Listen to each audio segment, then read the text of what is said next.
4.15 총선의 여당 압승의 결과를 놓고 여러 가지 이유와 원인 분석이 분분합니다. 그다지 큰 의미를 갖지는 않죠. 어떤 이들은 우한 코로나 때문이라고 말합니다. 경제 심판론을 들고 나온 제1야당의 슬로건이 먹히지 않았다는 거죠. 언론 보도에는 우한 코로나를 다른 나라에 비해 상대적으로 잘 대처하고 있는 정부 대책만 나왔다는 겁니다. 가치와 이념과 노선을 제1야당이 버렸기 때문이다. 너무나 무기력했다. 라고 비판하는 경우도 있습니다. 이 선거는 체제전쟁이고 정책 대결이 아닌데 외교, 안보, 통일, 우리 민족이 가야 될 헌법을 유지하느냐 마느냐 이런 이슈들은 전혀 부각시키지 못했다. 이런 비판도 나옵니다. 교회가 예배를 스스로 중단하고 나라와 민족을 위한 기도를 버렸기 때문이다라는 지적도 있습니다.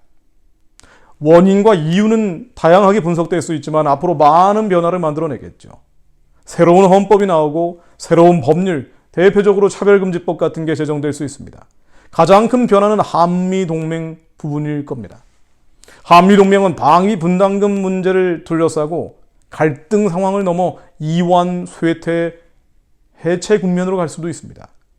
만일 남북이 평화라는 이름으로 개성공단 금강산 관광을 재개하고 낮은 단계 연방제까지 선택하게 된다면 한반도 안에서 벌어지는 내생 변수와 함께 외생 변수가 화학 반응을 일으키며 심각한 결과를 만들어낼 수도 있습니다. 외생 변수 중에 가장 대표적인 것은 미국의 경기 침체입니다. 대공황에 준할 정도로 경제가 좋지 않다고 하죠. 대공황 이후에 히틀러가 등장을 했고 2차 대전이 발발했습니다. 전쟁이라는 것은 특히나 자국이 아닌 다른 지역에서 발생하는 전쟁은 미국의 경제를 하루아침에 팽창시킬 수 있는 유혹이 될 수 있습니다. 만일 한국이 낮은 단계 연방제를 선택을 하고 핵과 미사일을 무장하고 있는 북한 체제가 남한의 경제력까지 빨아먹는 모델이 된다면 핵 문제 해결을 위해 북한을 폭격해야 된다라는 여론이 미국 내에서 힘을 받을 수 있습니다. 지금까지 미국이 북폭을 하지 않았던 것은 튼튼한 한미동맹이 있었기 때문이죠. 28,000 주한 미군과 20만 주한 미국인과 5천만 한국민까지 지켜야 했기 때문에 확전될 가능성이 있는 북폭은 자제해 왔던 것입니다. 그러나 한국 사람들이 한미동맹을 이완, 쇠퇴, 해체하는 선택을 한 이후에는 달라지겠죠.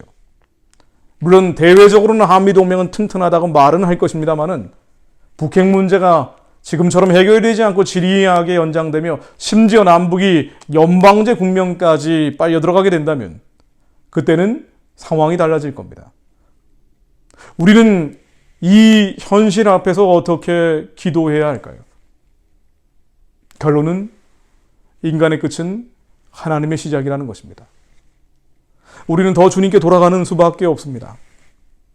정치적인 변혁을 위한 시도를 이제는 잠시 내려놓고 영적인 각성을 위한 노력으로 가야 합니다. 모든 정치적인 변혁은 영적인 각성이 선행됐기 때문이죠. 그것이 역사의 증거고 이론적인 확증이기도 합니다. 영국은 페이비언 사회주의라고 해서 산업혁명 이후에 저 나라는 사회주의로 간다, 공산화된다고 했습니다. 그럼에도 불구하고 존 웨슬레의 영적 각성 운동이 일어나면서 빅토리아 여왕이라고 하는 영국 역사상 가장 위대한 왕이 등장을 했죠. 노예해방운동이라는 가치와 이념과 노선을 향한 정치인들이 등장을 했고, 빅토리아 밸류라고 하는 복음적 가치를 위해 우리의 물리적인 손해를 각오하겠다라고 하는 위대한 시대가 열리게 됩니다. 미국의 독립혁명도 노예해방도 모두 1차, 2차 대각성 운동의 열매였습니다. 영적인 각성이 없이 정치적인 변혁은 일어날 수 없습니다. 사회적인 변혁 이전에 예수의 혁명이 우리 안에 먼저 일어나야 합니다. 세상은 캄캄하고 어둡지만 이런 때일수록 하나님이 일하실 수 있도록 세상의 신을 벗어야 합니다. 더 북한의 구원과 해방을 위해 기도해야 합니다. 전쟁으로 평양체제가 끝나는 것이 아니라 평화적인 방식으로 저 체제가 해체될 수 있도록 부르짖어 기도해야 합니다. 지금이야말로 교회들이 일어나 하나님 북한의 가련한 동족들을 해방시켜달라고 외쳐야 합니다.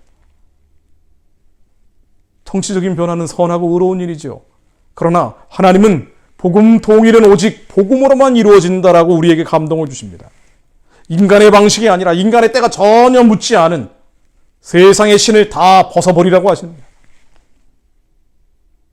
북한 구원과 북한 해방과 복음 통일을 향한 하나님의 선하고 기쁘고 온전하신 뜻이 이 민족 가운데 이루어질 수 있게 해달라고 부르짖어 기도해야 합니다. 영적인 회복이 일어날 수 있게 해달라고. 하나님, 우리가 너무나 이기적이고 잔인했습니다. 너무나 음란하고 더러웠습니다. 하나님께 돌아가야죠. 이것이 답입니다. 그때 하나님이 역사하실 것입니다. 모세는 유대 백성 구원을 향한 마음을 받았습니다. 선한 것이었습니다. 의로운 것이었습니다. 정치적인 변혁을 시도한 것인지도 모릅니다. 그러나 40년 도망자가 됐습니다. 세상으로부터 이탈돼서 하나님께 돌아가는 시간들이었죠. 불타는 떨기나무에 주님이 나타나셨습니다. 주님이 나타나실 때 어떻게 했나요? 출애굽기 3장 5절입니다. 하나님이 이르시되 이리로 가까이 오지 마라. 이리로 가까이 오지 마라. 40년 동안 고생한 모세에게 가까이 오지 말라고 했습니다. 네가 선 곳은 거룩한 땅이니 내 발에서 신을 벗어라. 남아있는 세상 때를 다 벗어라. 남아있는 인간적인 방식 다 내려놔라. 인간의 계획마저, 그 의롭고 선하다는 계획마저 다 내려놔라. 신을 벗어라. 하나님께 돌아와라. 거룩한 곳으로 와라. 불결한 1%마저도 버려라. 그때 하나님이 역사하십니다. 하나님이 10가지 재앙을 바로에게 내려서 뒤집으셨습니다. 세상 봄에 절망할 때가 아니고요. 낙심낙담할 때도 아닙니다. 지금이야말로 인간의 모든 노력들이 이제는 희망이 없다라고 생각하는 이때야말로 하나님이 일하시기 시작할 때입니다. 하나님이 일하실 때 우리는 기적을 경험합니다. 나라와 민족을 위해 더 부르짖는 자들이 일어날 때 10가지 재앙을 평양에 푸시고 남한 땅에도 풀어주실 것입니다. 우리 힘으로 능으로 할 수 없었던 많은 정치적 변혁들이 자연스럽게 일어날 겁니다. 리지 하워즈의 기도로 2차 대전이 끝나고 히틀러가 물러났다라고 평가하는 것처럼 기도하는 한 사람을 통해 하나님은 역사하십니다.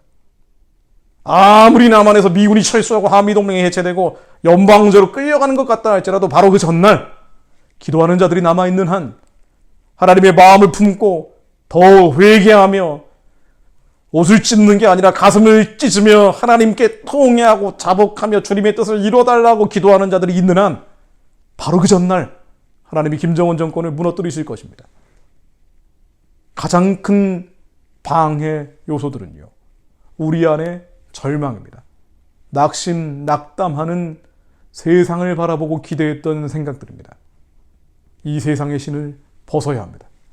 그때 하나님이 역사하십니다. 평양체제는 어차피 무너질 것이고요. 우리가 기도하는 것은 전쟁이 아닌 평화적인 방식으로 자기 꾀에 빠져 스스로 무너지길 바라는 것입니다. 기적은 평양에서 옵니다. 실망하지 마십시오. 바람이 불고 있다고 두려워 떨지 마십시오. 폭풍우가 일고 있기에 우리는 예수 그리스도의 음성에 더 귀 기울일 수 있습니다. 그때 우리는 하나님의 일을 담대하게 감당할 수 있습니다. 마지막으로 가면 갈수록 의인들이 핍박받고 선한 자들이 고난받는 일들은 늘어날 것입니다. 그러나 그런 때 지혜로운 자들이 많은 이들을 가르친다고 했습니다. 다니엘서 11장 33장 33절 34절로 그가 또 언약을 배반하고 악행하는 자를 괴일로 타락시킬 것이나 오직 자기의 하나님을 아는 백성은 강하여 용명을 바라리라. 백성 중에 지혜로운 자가 많은 사람을 가르칠 것이나. 헬라 시대에 일어났던 이 역사적 예언들은 마지막 때에도 이중적으로 성취된다라고 신학자들은 해석을 합니다. 가증한 멸망의 우상이 세워질 때 강하여 용명을 바라는 자들이 나타납니다. 그들은 다니엘서 12장 3절로 지혜 있는 자는 궁창의 빛과 같이 빛날 것이요 많은 사람을 오름대로 돌아오게 한 자는 별과 같이 영원토록 비추리라. 궁창의 빛과 같이 비치고 많은 사람을 오른대로 돌아오게 한 자는 영원토록 비치는 빛이 될 것입니다. 우리는 캄캄하고 어두운 세상이 될수록 지혜로운 자가 되어 많은 사람들을 가르치고 우리의 다음 세대, 미래 세대에게 이 민족이 어떤 길로 가야 하는지, 이 나라가 어떠한 나라인지를 알려주는 가르침을 줘야 합니다. 그래서 일제시대 땅의 소망이 사라졌던 절망 속에 하늘의 소망을 품며 수많은 학교들이 나왔죠. 대표적인 것이 오산학교였습니다. 남강 이승훈 선생은 평양 어느 교회에서 이제 땅에 희망이 없으니 하늘에 소망을 둡시다. 그 설교를 듣고 오산학교를 세웠습니다. 여기에서 길러진 분이 한경직 목사님입니다. 광복이 되자 기독교 입국론을 가장 열렬하게 주창하고 나온 분이기도 하고요. 이승만 박정희 정부 시절에 사회주의 혁명하자는 사람들이 있다면 예수혁명을 먼저 해야 한다. 서울시청 광장에 한국교회가 나라와 민족을 위해 부르짖을 수 있도록 유도했던 분이죠. 하늘의 소망을 품고 있었기 때문에 이 민족이 가야 될 길은 북한을 열고 세계 선교하는 것이기 때문에 그렇게 교회가 부흥하고 나라도 근대화됐습니다. 우리는 정치적인 노력을 하기 위해 많은 애를 썼고 그것은 선하고 의로운 노력이었습니다. 그러나 기대하지 않았던 결과 앞에서 절망하고 낙심하고 낙담하는 것은 하나님의 뜻이 아닙니다. 하나님은 무엇을 원하시는지 세상의 신을 벗으라고 하십니다. 지혜로운 자가 되어 많은 이들을 가르치라고 하십니다. 인간의 일이 끝이 나야 하나님의 일이 시작되기 때문입니다.